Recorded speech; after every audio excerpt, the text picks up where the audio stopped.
Testimonies for the Church, Volume 5. Chapter 86. The American Sentinel and its Mission. God employs various agencies in preparing His people to stand in the great crisis before us. He speaks by His word and by His ministers. He arouses the watchmen and sends them forth with messages of warning, of reproof, and of instruction, that the people may be enlightened. The sentinel has been in God's order, one of the voices sounding the alarm, that the people might hear and realize their danger and do the work required at the present time. The Lord intends that His people shall heed whatever He sends them. When light is presented, it is their duty not only to receive it, but to pass it along, adding their influence in its favor, that its full force may be felt in the church and the world.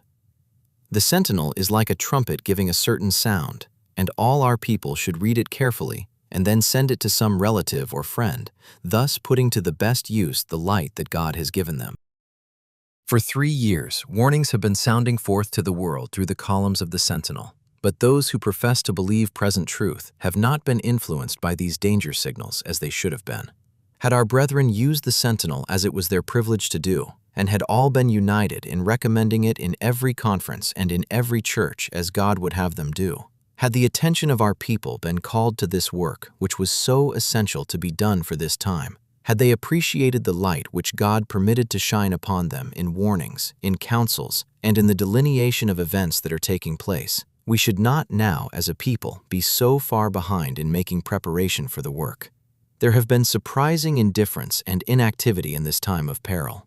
Truth, present truth, is what the people need. And if the startling significance of the movements now in progress in regard to the religious amendments had been realized by our brethren in every church, if they had discerned in these movements the plain, direct fulfillment of prophecy, calling upon them to arouse to the demands of the crisis, they would not now be in such stupor and death-like slumber.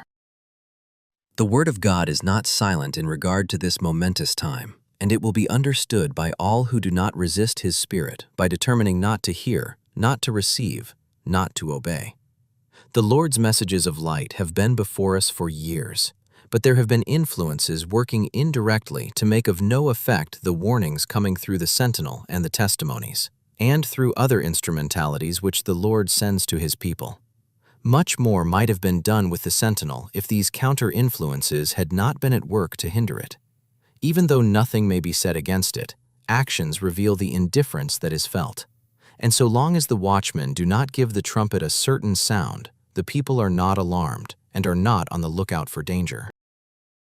The rebuke of God is upon us because of our neglect of solemn responsibilities.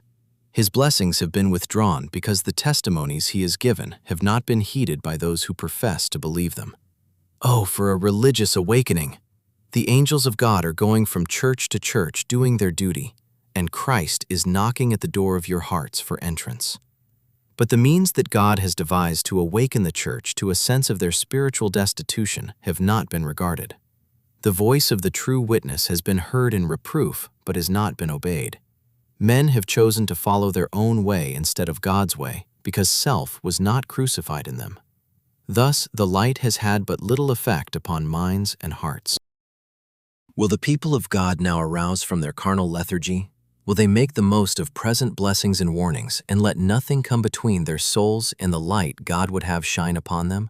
Let every worker for God comprehend the situation and place the Sentinel before our churches, explaining its contents and urging home the facts and warnings it contains. May the Lord help all to redeem the time. Let not unsanctified feelings lead any to resist the appeals of the Spirit of God. Stand not in the way of this light. Let it not be disregarded or set aside as unworthy of attention or credence. If you wait for light to come in a way that will please everyone, you will wait in vain. If you wait for louder calls or better opportunities, the light will be withdrawn and you will be left in darkness. Accept every ray of light that God sends. Men who neglect to heed the calls of the Spirit and Word of God, because obedience involves a cross, will lose their souls. When the books are opened and every man's work and the motives that prompted him are scrutinized by the Judge of all the earth, they will see what a loss they have sustained. We should ever cherish the fear of the Lord and realize that individually we are standing before the Lord of hosts, and no thought, no word, No act in connection with the work of God should savor of selfishness or of indifference.